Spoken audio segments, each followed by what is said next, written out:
Hi everybody! Today we're talking about hardscaping versus softscaping.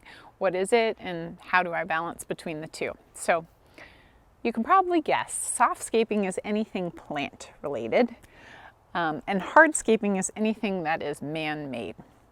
So here we have a pretty good mix of the two. So we've got some planters, some varied concrete and Trex. We even have rocks for decoration, and a planter up at the front door too.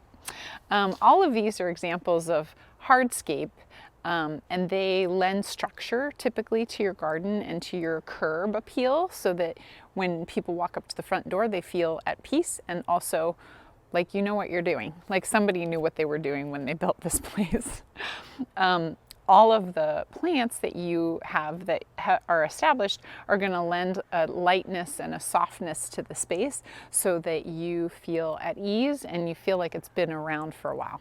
And I'm sure you know what I'm talking about when you walk up to a house that has really mature landscaping and you just kind of feel a sense of calm and ease.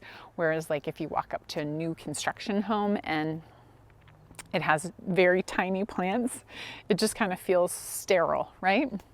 So what we're trying to do is balance between the two. Obviously, to buy a tree like this is very, very expensive, so you have to start with what you have. But eventually those plants will become bigger and they'll give you a little more softscape. What you want to remember is you want to balance between the two, especially when you're trying to create curb appeal. And you can always add more. So you can take away and add more, but with the hardscape, you really want to try and have a plan in place before you start hardscaping.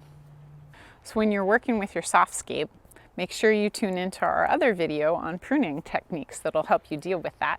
Of course, thanks for tuning in, and like and subscribe. We'll see you next time.